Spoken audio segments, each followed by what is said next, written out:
Hello everybody, you're listening to the Art Show on 106.6 FM Wickham Sound. I'm your host Dane Cobain. This is the weekly radio show where we chat about the local arts news. We have a different guest on each week. We head over to the Rhylight Zone for a short story and or some poetry. We play local unsigned and or independent music, and we catch up with Twangling Jack Ford over in the Oak Shed for a weekly album review. As always, you can find us on Facebook. If you search for the Art Show on Wickham Sound, you should be able to find us. And we are repeated on Wickham Sound on Monday nights. We're on the Wickham Sound Listen Again, iTunes, Spotify, and wherever else you get your podcasts. Please do leave us a short review on your podcast platform of choice. So this week we're going to be chatting to poet Chris Buckland, but before we do that we're going to head over to the Rhylight Zone and we're going to listen to some of Chris's poetry. What made me use drugs? That's a story to tell. It started out with bliss but ended up in hell. A childhood blessed with the most lovely of parents.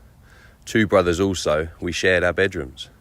Often out in the woods, climbing up trees, or making small bases out of branches from these. School days came and the story began to change. Adolescence hit me, the world seemed so strange. I started smoking weed whilst in my final years of school. Looking back now, I guess I wanted to be cool. Then came cocaine, a hell of a drug, straight up the nose in one big poisonous slug. I really thought I'd made it and carried this on for years. Of course I must mention those thousands of beers. Fast forward a little bit and I'd ended up on my back, all because I took a hit of the hard stuff, crack. Desperation soon kicked in, my life was falling apart. Washing up drugs became my form of art.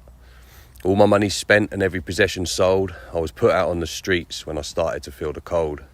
I tried smoking heroin, this took more pain away, and slowly became addicted because of that fateful day.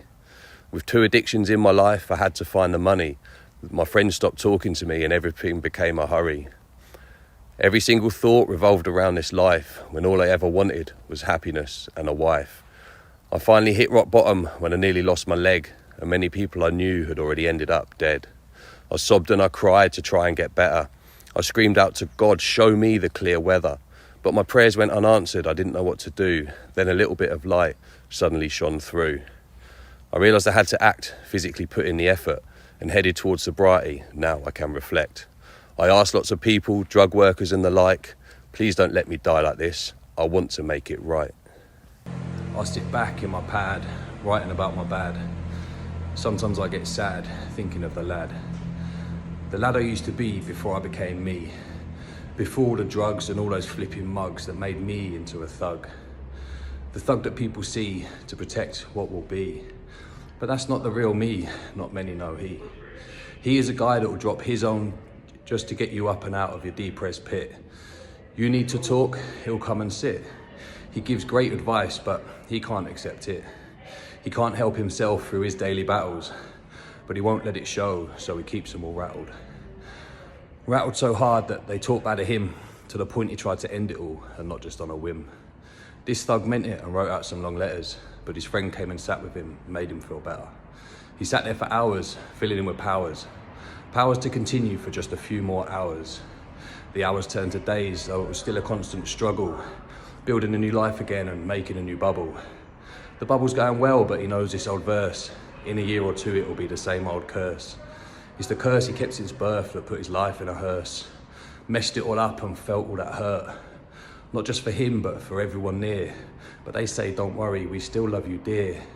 But you can't keep doing this over again. Damn, this curse is a drain. 2 years ago, he done something real bad. The guy that will do anything for you. This thug, this lad. Big thank you to Chris Buckland for this week's poetry as part of our entry into the Rhylight Zone. You're listening to the Art Show on 106.6 FM Wickham Sound. I'm your host Dane Cobain, and this is San Dimas with Promises.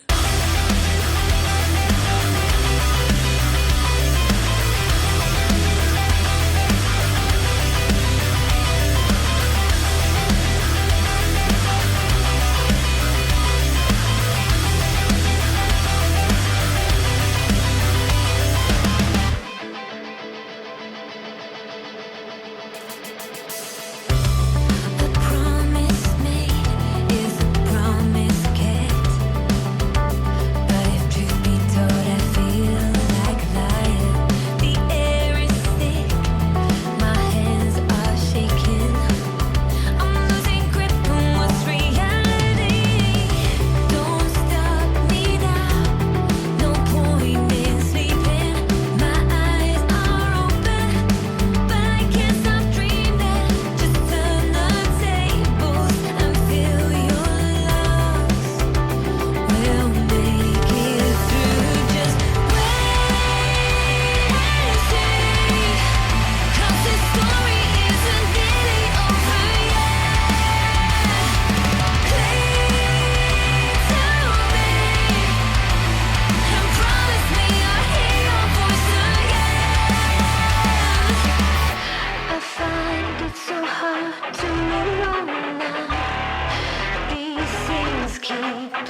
astute intuition guiding her life.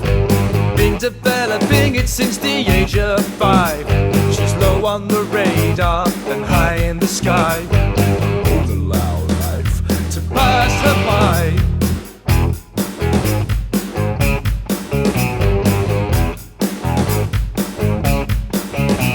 Her mother looks back at her boring past, staring through the bottom of an empty glass. There's not many people who know she bared her charms for a penny a time at the back of the class. Oh, what can it mean? It's in every little thing that you see. Turn around, touch the ground, 99, 100. Flip a coin, watch it fall, 99, 100. Make a move, stop tinkering. Yes, you may lose everything, 'cause I get the impression when I look at you, you're going right.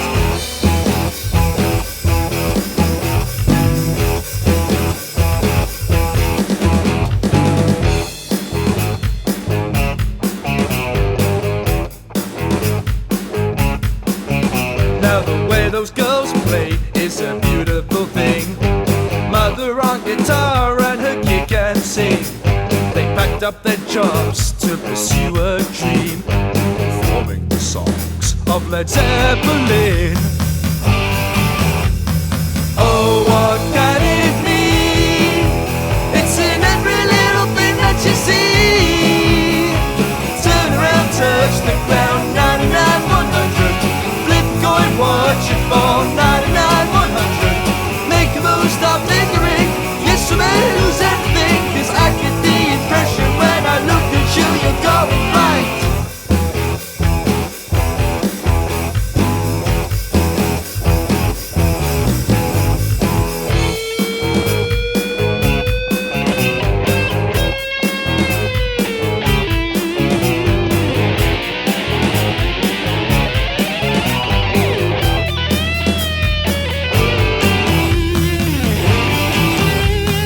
Oh, what can it mean? It's in every little thing that you see. Turn around, touch the ground, 99, 100. Flip a coin, watch it fall, 99, 100. Make a move, stop lingering. Yes, you may lose everything, 'cause I get the impression when I look at you, you're going right. I get the impression when I look at you, you're going right. I get the impression when I look at you, you're going right.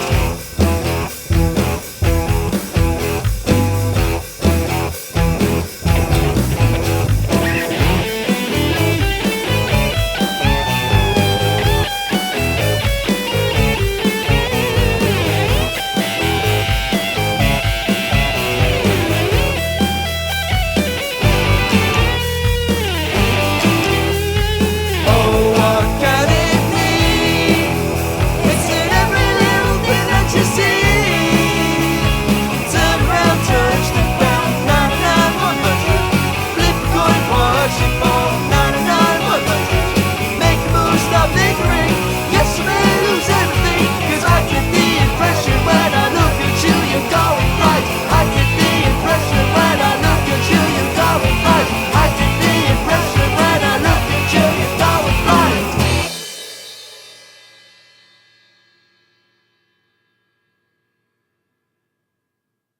That was Astute Intuition by Hounds of Magic, and before that we had Promises by Sandemus.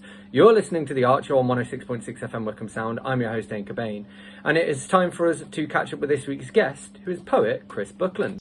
The first question is one, I asked this to everyone. You may or may not have an answer. It's just, what was the last book that you read, and what did you think of it? Oh, the last book I read was probably the Bible. Okay. Actually, not all of it, obviously. Different parts of it. The letter of James. This has gone down a weird tangent already. The letter of James is my favourite part of the Bible. It's good advice. If you're going to pick anything up and have a read, the letter of James to the 12 kingdoms or tribes at the time, from a non-biblical point of view or a non-religious Hmm. point of view, is just very good advice, a very short, concise way on how to live a good life. So Awesome. yeah, I'd have to say it was the Bible. Cool. Well, so speaking of books and writing, obviously, I want to chat to you about your writing today. You started writing poetry. How long have you been writing poetry, and how did you get your start with it? So I write my I wrote my first poem about seven years ago or so. I fell into active addiction quite heavily around that time, just before that time. And I was talking to somebody on Facebook Messenger, just messaging back and forth. And I had a little rhyme came into my head. So I said to her, just give me a minute. And I went off 10 minutes and I just wrote down what I was thinking. And it all kind of rhymed. And that's my first poem. I sent it to her and said, look, I've just written this. What do you think? And she messaged back and said, I'm crying. I'm actually a teacher. I didn't know her that well. I knew her off one of the Wickham Facebook pages. Hmm. And she said, this is absolutely amazing. Did you write it yourself? I was like, yeah, literally, I've just done it in 10 minutes just now quickly. So that was the first poem that I ever wrote. It's called My Journey. In fact, it's the only one that I know off by heart as well after all the others. And it's kind of progressed from there throughout my addiction. When times got hard, I'd get these little rhymes come into my head, and I'd grab a bit of paper, the nearest bit of paper, an old letter, an envelope, the back of a book, find a pen, and I just scribble down a poem, and they'd always kind of help me understand my feelings and what I was going through a bit better, because I Hmm. suffer from autism spectrum disorder and alexithymia, and I don't always understand how I feel about things, and the poetry, it really helps me do that. It really helps me connect with some inner part of me and digest. So I'll write down a rhyme, and then when it flows, and once I've figured it out after the second or third draft, I've done all the spelling mistakes, etc., read it out loud. And once it's got that kind of rhythmic flow to it, that's almost like me going, right, I've completed that part of life. I've completed that issue that I Hmm. was going through. And that's how it works for me. Yeah. Well, I was going to ask you about your process. So I suppose like the poems that I suppose they sort of come to you and you write them down rather than you sitting down and thinking, I'm going to write a poem now. I'm waiting for the inspiration to come, right? Yeah, this was a question I've not been asked yet, but I knew it was going to come up. Because in certain poetry groups that I'm in, people often ask each other, how do you do it? How do you structure a Mm. poem? How do you do this? I literally get my phone out, turn it onto Notepad, and I write a poem there and then. Sometimes it will just be the first four lines, and then I'll go back to it later, and it will just flow out. Yeah. My poems, and I don't like to admit this, take between 5 and 10 minutes to write. Yeah. I call it a gift from God. You can, to impart my knowledge through my journey into a way that people can relate to. Um, how that is, I don't know. I literally just write them and they come out. It's Yeah. hard to explain. Well, I suppose as well, from like the point of view of again sharing who you are and what you've been through, I suppose poems are kind of the perfect form for that. You know, if you'd been writing it into a novel or even like a newspaper article or whatever it would be, it would take a lot more of a time commitment for someone to read that. Whereas if it's a poem, again, you can write it in 5 or 10 minutes, they can probably read it in 1 or 2 minutes, and it's kind of like an instant way of connecting with people. Yeah, people seem to relate to them really well. And people that haven't been through addiction, people that are going through any struggles, or people that just like to read. Hmm. The most recent one, I shared them on Facebook. The most recent ones had, I'm on like 40 something thousand clicks on it. Nice. Um, and yeah, that was quite cool so I've just found out how to use Facebook statistics. So I'm quite Yeah. I'm quite proud of that fact that I just learned it over this weekend, and that's Friday's post got that. Um, I've had, I don't know, 15, 1600 comments on the poem. People saying that I really relate to this. This will help. This is great. Other people reaching out saying I'm struggling. How can I help? Hmm. How can you help me? Um, and other people just saying, "Oh, well done for getting through everything. I really felt the emotion and the rawity in the poem." And I Yeah. guess all I do really is tell the truth. Hmm. I work an honest program, a CA program, and I have to to stay away from the person that I used to be, the crime and the drugs and the addiction, I have to just tell the truth. And I do that in Yeah. my poems. I do that in my words. Every poem I've written was either written when I was going through something, or was me putting myself back into that headspace, Mm. and is written around what was happening and then how I've come out of it and how it's come about that I've done that. So they're Yeah. all, that's why I call everything my journey. It's Chris's journey to, once I've gathered them all up, because I find them all over the place. They're in books, they're Yeah. in notepads, they're everywhere. One day I'll probably put them into some sort of order so you can see the whole journey, but Yeah. yeah, people do seem to relate to them pretty well. Yeah. It's almost like postcards from along your journey, and like you say, you'll be able to put them all in order. Do you plan to ever sort of publish them in book form? Yeah, I'm hoping to do a book in January coming up, 2025. Probably be an Amazon Kindle book, because publishers seem to think that I have 10 to 15 grand to Mm. spend on loads of printing. I don't. So yeah, I'm going to do that. I'm going to get the book published. It'll be probably a small selection, maybe 30 odd little poems. See how that goes, and then I might put a bigger collection together and see what people's take in it. The whole point of me sharing my journey and my poems is that people will reach out. People will realize that if I can change from what I was, the criminal, the drug addict, Hmm. the man that lived under a scaffolding in the pouring rain smoking heroin, if I can change from that to become this person that's free and happy and lives a joyous life, then hopefully they'll get some sort of inspiration and realize that they can change as well. Yeah. Yeah. And I want to chat to you about a little bit about that as well. So obviously you're very open with your struggles with substance abuse. Can you talk us a little bit about how you overcame that? Yeah, I had to realize firstly that I had a problem. Hmm. And it was my problem. It wasn't anybody else's. It wasn't the world's. It wasn't people around me. It was me that had the issue. Um, and I had to own it. I had to say, I've got a problem and I need help. The Yeah. struggle I found was getting the help that I needed, because, going on Google and putting help for drug addiction just Mm. gets you a massive list of very, very expensive rehabs. Um, I found a rehab in Leicestershire.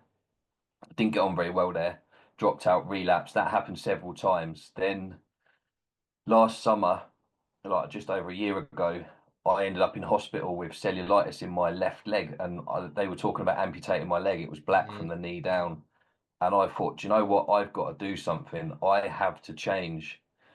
I have to go to somewhere or someone and listen to what they're going to tell me to do. Because the rehabs I've been in before was like, please, can you help me? They're like, of course we will. This is what you need to do. No, well, I'm not doing that. I was arrogant. I Mm. was egotistical. And I had to change that mindset and say, right, whatever is suggested to me to do through the CA rooms, through the rehab, through anyone that had a long period of sobriety behind them, then I would give it a go.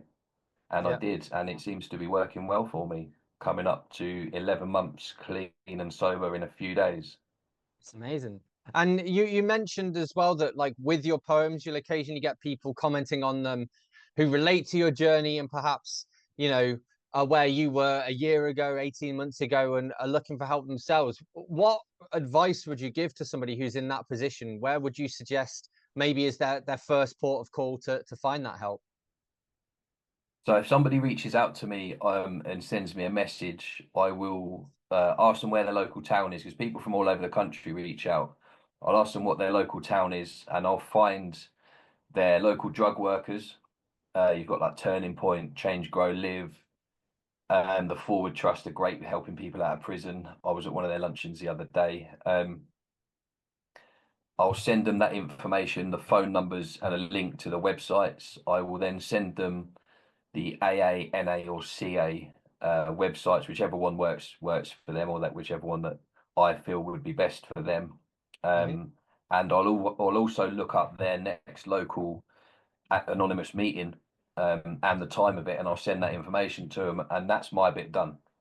Yeah. It's then up to that person, if they really want to change, to pick the phone up and to go to a meeting, to actually put some action into it. Because as addicts, we tend to feel that can't you just give me some tablets and make me better? Yeah. You know, that's the way of life. Let me take something that will make me better. No, you have to put action in. You have to make a choice and decide, right, I am going to get better today, not tomorrow, because Mhm. tomorrow never comes. I have a poem about it somewhere. It's called The Promise. The addict's promise is every night I go to sleep, I promise I won't use in the morning. And then every morning I get up and I relapse. Whereas if you Yeah. promise to yourself in the morning, I won't use just for today, you generally get through. And that's how I've done it. You know, one day at a time, get up and go, right, Yeah. I am not using today. I am going to do the best that I can and be the best that I can. And I've learned the tricks and tools how to stay doing that for for the rest of my life Hmm. through the CA meetings, NA meetings, and AA meetings that I go to. Yeah. You're listening to the Archer on 106.6 FM Wickham Sound. I'm your host, Dane Cobain. I'm here in conversation with local poet Chris Buckland, and this is Colin Upfield with Do Not Ask Me to Remember. Do not ask me to remember. Don't try to make me understand.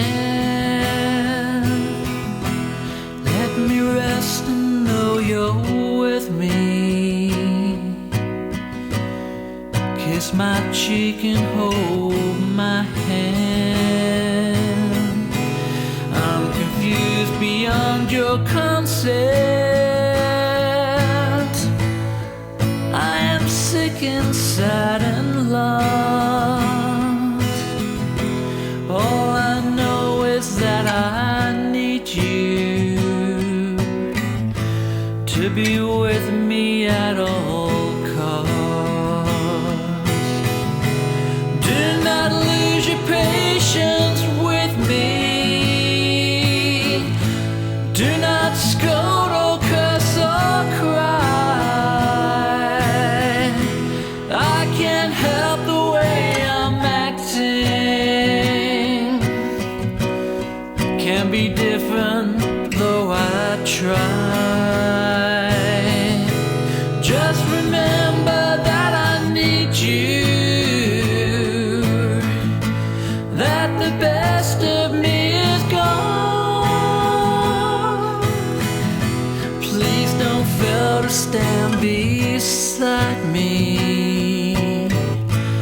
Love me till my life is done.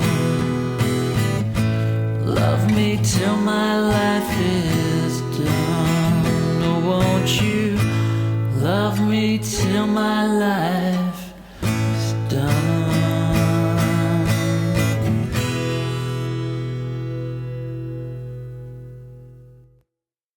That was Do Not Ask Me to Remember by Colin Upfield. You're listening to The Archer on 106.6 FM Wickham Sound. I'm your host, Dane Cobain, and I'm about to be rejoined in conversation now by local poet Chris Buckland. Well, and you mentioned there that once you've referred them with that information, your job is done. But I think as well, though, like just by living your life and showing that it can be done, that there is life after addiction. I suppose in a way, just by living your life, you're acting almost like a beacon of this is the direction, follow me kind of thing. I've never been called a beacon before, but um, yeah, that's why I do the YouTube videos, the Instagram, the TikTok, and the Facebook videos to show people. Action speaks louder than words. If someone can Yeah. see you walking a good life and someone can see you doing well, they're more likely to go, do you know what? I want a bit of that. Because that's what I did. I saw these people that were clean and recovered and doing amazing things. And I thought, I want to be like these people. So I Yeah. made sure that I listened to what they said and I did what they suggested that I do. And Yeah.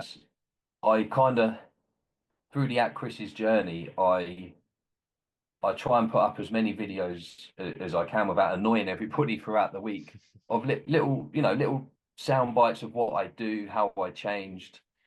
I put one up the other day, which I had a bad day yesterday. I hadn't slept. I'd done about an hour's sleep in a night, and I was really struggling yesterday. So I'd done a video of it to show that it's not all great. Life isn't Hmm. a bed of roses for the rest of your life just because you're in recovery. Life is there, and life is hard. Yeah. But through the programs and through the knowledge that I now have, I can handle life without needing a substance or anything inside me to get through. I know that I'll be okay. Again, just for Yeah. today, I will be okay. Tomorrow's Yeah. another day. Yeah. Awesome. No, that's great. And so one of the things I wondered again with the fact that your work does kind of confront the past, is it ever difficult for you to sort of be open and honest and to maybe look back at those times, before you were in recovery, and how do you cope with that? Um, I've had a few challenging questions, and I've almost not wanted to answer them on social media, and then I've immediately thought to myself, no, it's an honest program that I work, and if I want to tell people or suggest to people what I do works, then I have to stand in my own words and act on them. So if somebody asks a question, I answer it as honestly as I can. Hmm. Sometimes it's a bit jarring, I suppose would be the word. But I still tell the truth and I still answer it openly and honestly. And then if it has affected me, I'll pick the phone up to my sponsor. I'll ring a family member. I'll ring a friend that's in recovery, and I'll talk to them and I'll get it out. As soon as Yeah. you start speaking and saying your troubles out loud, the power is taken out of them. It stops Hmm. mist in your brain. It stops you wanting to use. It's a problem shared is a problem halved. I used to think that saying was a load of rubbish, but it's actually true. Really is. Yeah. Yeah. Well, and I suppose there are parallels there with, with other things like maybe people who've, come through abuse or something like that. It does help to have people that you can talk to. I mean, has writing your poetry and sharing your poetry, has that kind of widened your support network as well? Yeah, I've had a lot of recovering addicts and alcoholics reach out to me, um, offering their advice and bits and bobs, which is great. And it's inspiring to me. I often get people saying, "Oh, I'm 2 years clean, I'm 5 years Mm, clean, I'm 10 years clean," and I thank every one of them personally and individually because it's people like that that make me realize every day that I can stay clean. I yeah. can do it. And they always impart a little bit of wisdom and say, if you're struggling with this, give me a call. I like to keep my circle of support quite small Hmm. because I think it can get flooded. If I had 100 people that I can ring, that sounds lovely, but I need five good people. Yeah. Otherwise, I'll ring them, they might not answer, and that the five people that Hmm. I have or thereabouts are fantastically supportive of my journey. My parents being two of them, other peers that are in recovery, um, and obviously my sponsor. They're my go-tos straight away. Yeah, so nice, small, good circle. Anyone from my past that was bad for me, I've cut them off. Yeah. I haven't given them an explanation. I haven't said anything. I've just delete and block Yeah. on any platform. I don't need them in my life. They always try and they'll come in and try and be friendly. How you doing? I see you're doing really well. Yeah, no, I'm okay. Oh, we've got a little job coming up. Do you want to know? I'm good, thanks. Goodbye, Hmm. bosh. I don't even say Yeah. I'm good. Just see you later. Yeah. Delete and block. Yeah. Yeah, no, that makes sense. And so in terms of your writing, do you have any kind of mentors who've helped you along your journey? Anyone who's given you pointers and feedback and things like that? Or is it very much just sort of, learning, teaching yourself? Again, a question I was kind of dreading. I've never studied poetry. I don't even really read poetry. Yeah, It was yeah, only no. this year that my mum bought me a couple of poetry books, and if she hears this, she bought me some great an Irish poetry book and another funny poetry book, and I've probably read about two of the poems out of each of them. I I have a fear that if I kind of overcomplicate it or I try and put too much into it, it will Mm, take the my truth and my rawity away from it, if you like. yeah, yeah, It's got to be my words from my brain, my way. And I know that sounds egotistical, but I don't really want anything to taint the way that I write. I do get a lot of there's some poetry groups on Facebook that I share on, and people are, oh, why don't you change this word to that, and why don't you do this? And sometimes I get a little bit offended almost, and a bit yeah, like, well, because that's not how it came out. yeah. That's the word that I wanted to use, and I used that word for a particular reason because that's how I talk and that's how I tell a story. Hmm. So no, I tend not to you know, it's great. It probably what they say sits in my brain, but I don't want to tarnish what I'm doing in any way. I'm happy with my poems, the way that they Yeah. are, without them being changed. Well, and I think as well with specifically with your poetry, you know, it's poetry with a purpose, with a message to it. And I think that's more important than, you know, which poetic form you're using or whatever. And you could very easily sort of go off and, study higher education level poetry and all of this stuff. And all of a sudden you'll be trying to write with a certain number of syllables in a line, or, you know, a certain rhyming structure or whatever it is. And as soon as you start doing that, the focus becomes on that rather than on the message that you have to share. So I think, and I'm sure you'd agree that like the message is the important thing here, and the poetry is, I suppose, just the means of communicating it. Yeah, yeah, I like to keep them relatively short. I have done some longer ones, but short and hard hitting. You know, tell a little story, have a beginning, a middle, and an end. Mm, Often, if I'm doing a funny one or something, there's normally a hook at the bottom. Uh, and yeah, I think people overcomplicate poems on the poetry sites that I do share on. Obviously, they pop up on my feed, hmm and there's all these big fantastical words that I don't know. A lot of the population probably wouldn't know what they were. You Yeah, know, it looks to me like someone's over tried and they've gone into a dictionary and they've picked out yeah, some rhyming words that are really good and long and they know the meaning of. But if nobody else knows the meaning of those words, yeah. it doesn't really hit home Or, for me, you know? or even if they do know the meaning, but it's just words that you wouldn't use, you know, again, if it's Yeah. comes across as just like no one speaks like that. It's the same as in a film. If you've got a line of dialogue and you're like, nobody talks like that, it just stands out and it ruins the whole thing, you know? Yeah, yeah. Yeah, just the overcomplicatedness of poetry is interesting to me. And I enjoy reading them, um, but they don't hit. You know, Mm, my poems tend to, you know, not intentionally, I just write them as they are, but my poems tend to hit people. I get a lot of yeah, messages actually from people saying that oh, I just read your poem, I'm crying.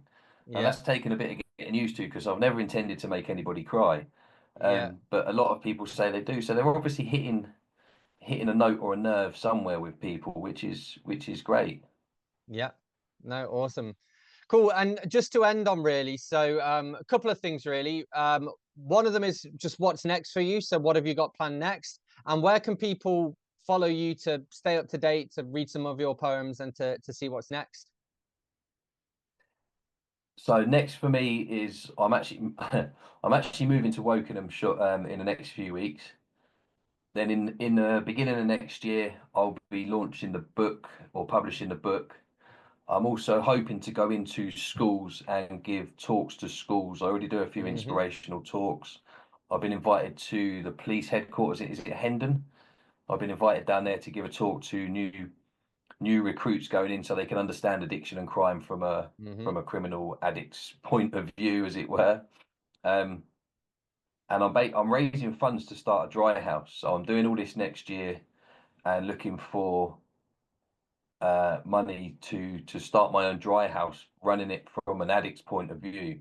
Yeah. Because I've been in a lot of dry houses and I've heard a lot of stories, and they don't do what they say on the tin. They don't keep Yeah. people dry and clean. You know, they're just places for people to go, and they turn into using houses, unfortunately. So Mm, I have a plan to combat that. So that's the kind of long term goal. But I'm actually looking for some money to fund my travel expenses next year. So there'll be a Just Giving page coming up on my hmm. social medias within the next couple of weeks. So if anybody could or would like to help support me traveling around the country, going to schools, speaking to teenagers to put them off crime and put them off drugs, or just have a good chat with them for someone like me that they can relate to, that's Yeah. been through it, and hopefully stop them going down the road that I went down. And you can follow me on, it's Chris Buckland on Facebook or Chris's Journey, and YouTube, TikTok, and Instagram are all at Chris's Journey. That's CHRISES Journey on all my social media platforms, and you should be able to find me. Big thank you to Chris Buckland for joining me. You're listening to The Archer on 106.6 FM Wickham Sound. I'm your host, Dane Cobain, and this is Phenomenauts with friends like you.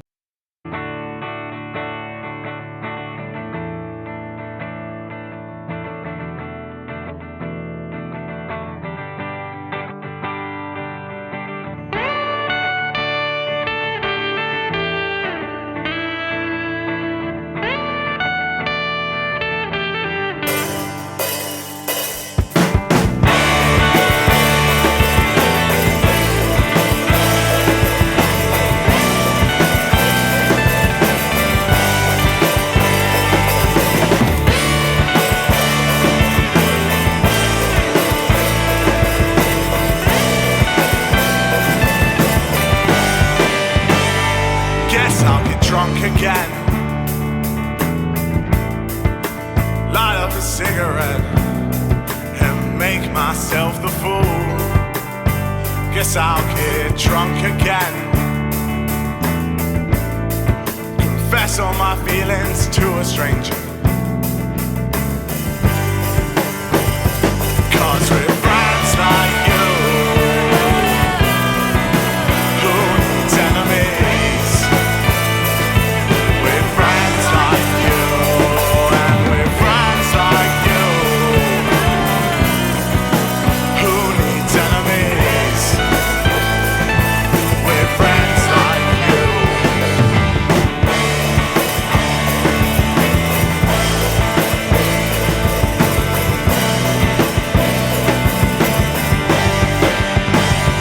Guess I'm toxic. I tear myself apart. My own worst enemy. Where do I even start?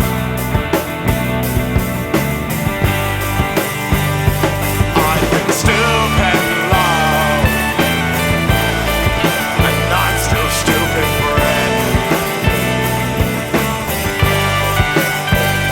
Scared to be on my own. It's nothing personal. 'Cause with friends like you, who needs enemies? With friends like you, and with friends like you, who needs enemies? With friends like you.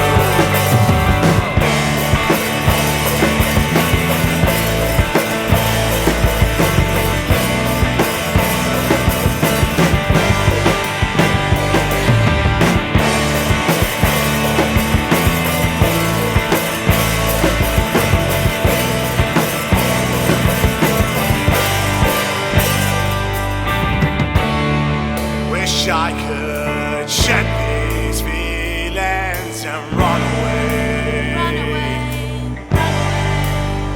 Wish I could shed these feelings and run away. Run away, run away, run away. Wish I could shed these feelings and run away.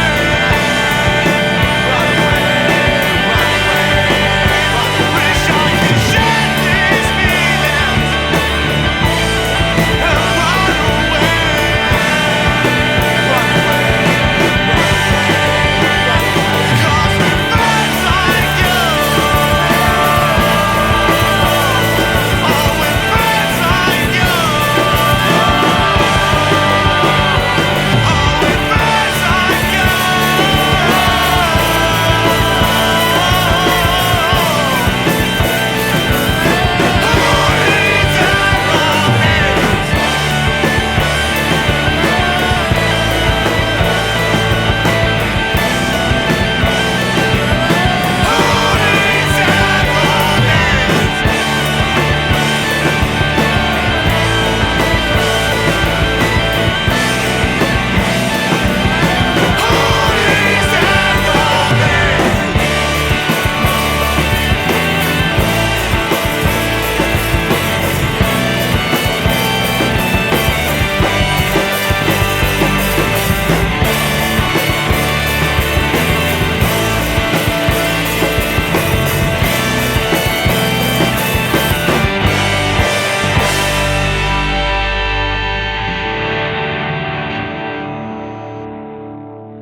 Uber à 19h, tu me prends en bas de chez moi.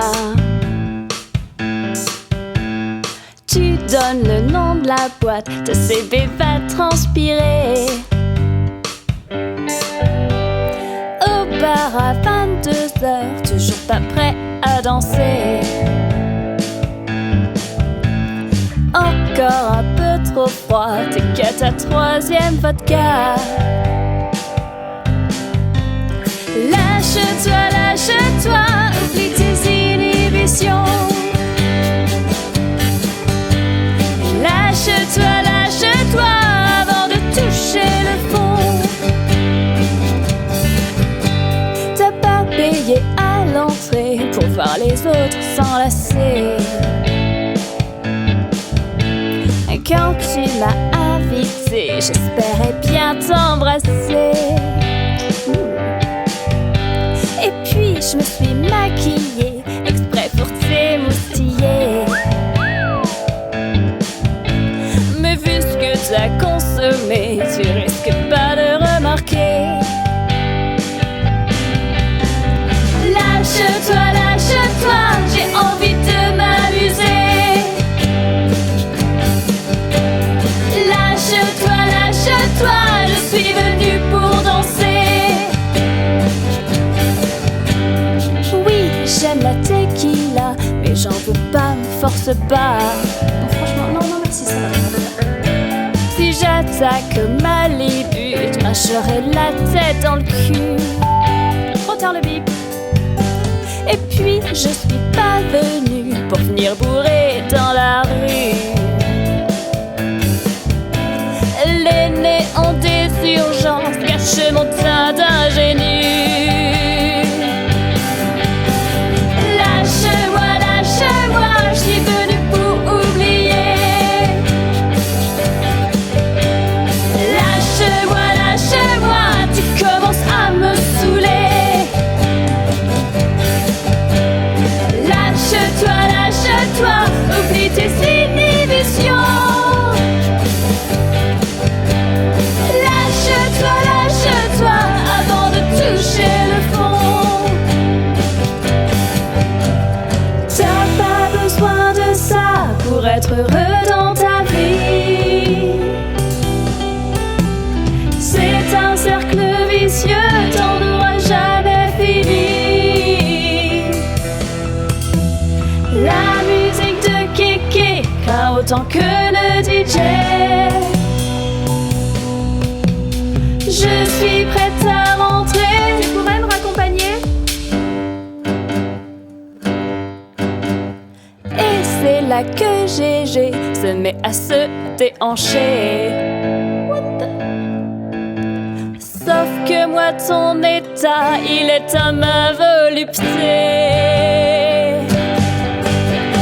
Lâche-moi, lâche-moi, tu es vraiment trop bourré. Wow. Lâche-moi, lâche-moi, j'appelle la sécurité. Lâche-moi, lâche-moi, plus question de t'embrasser. Lâche-moi, lâche-moi, je préfère rentrer à pied.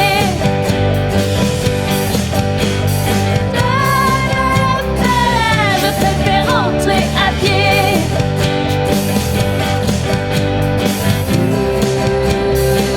Finalement, je rentre à pied.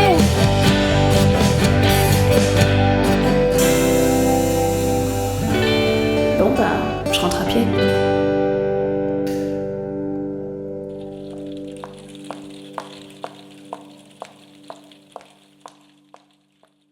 That was Your Entre PA by Fabulous Parfait, and before that we had Friends Like You by The Phenomenauts.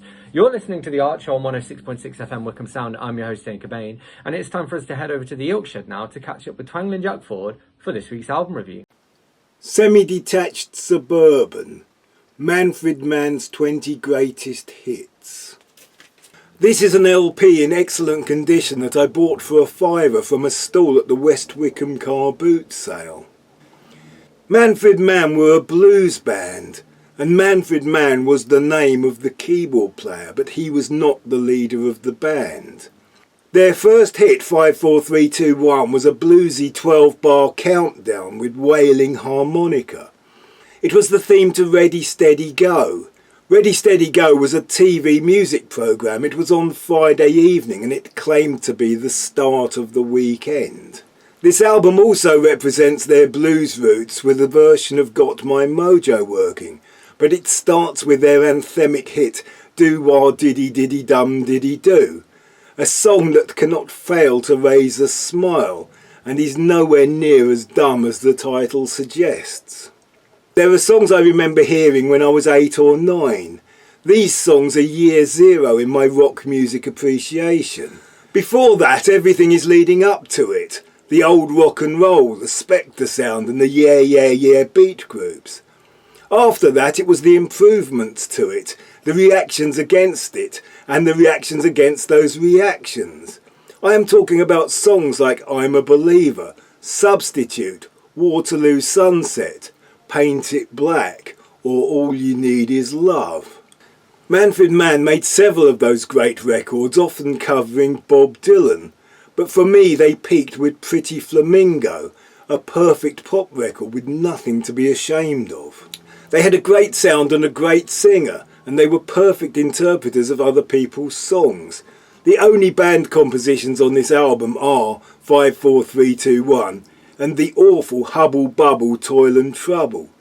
And there is also an unremarkable song written by the singer that mentions each of the band members. The song Come Tomorrow to me epitomises the swinging 60s. It so reminds me of Zoom lollies, early closing Wednesdays, Do Not Adjust Your Set, Threepenny Bits, 10 bob notes and tanners, and turning the tuning dial on the transistor radio, alternating between the pirate radio stations Caroline and London. There is a thought-provoking version of one of Dylan's best early protest songs, With God on My Side. There are also versions of some of Dylan's more poppy songs like If You Got to Go, Go Now and The Mighty Quinn. Their version of Mighty Quinn may well be the definitive version. However, their version of Just Like a Woman for me falls a long way short of the original. They even took out the bridge, which is one of Dylan's best. In the great mass of Dylan songs there are surprisingly few bridges. Paul Jones the singer was one of the great voices of the 60s, and when he left he was more than adequately replaced by Mike Darbo. Other line-up changes resulted in Jack Bruce briefly playing bass before leaving to form Cream. According to the sleeve notes, Bruce played and sang backing vocals on Pretty Flamingo. I clearly remember nearly all their hits. I remember the song Semi-Detached Suburban appealing to my growing scepticism, even though I lived in a semi-detached suburban and went to a grammar school full of privilege and ingratitude. Obviously, at the time I didn't understand irony. The other song I remember clearly is My Name is Jack, possibly because of the unlikely line, I live in the back of the Greta Garbo home for wayward boys and girls. But then it was a time of Cakes Left Out in the Rain, Pinball Wizards, and Quinn the Eskimo. Whereas the earlier songs all had the ragged, imperfect charm of a bunch of blues boom players adapting to playing commercial music, so the last song, Ragamuffin Man from 1969, has the sound of session players. The sound of most pop music post Abbey Road and pre-glam rock. Semi-Detached Suburban, Manfred Mann's 20 greatest hits. Big thank you to Twangling Jack Ford for this week's album review. Thank you to Chris Buckland for being this week's guest. Thank you to everyone whose music I've shared.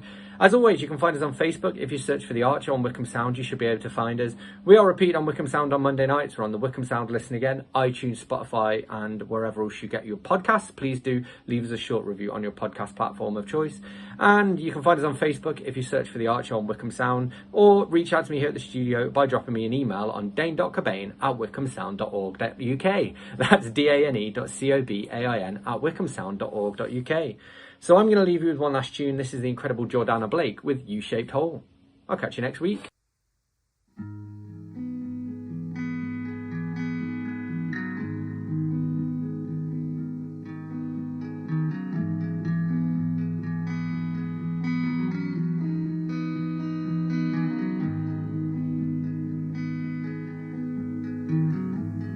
Take me walking through the park, through the brambles, through the dark, and I still have the sky and a home. You shaped home.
monster.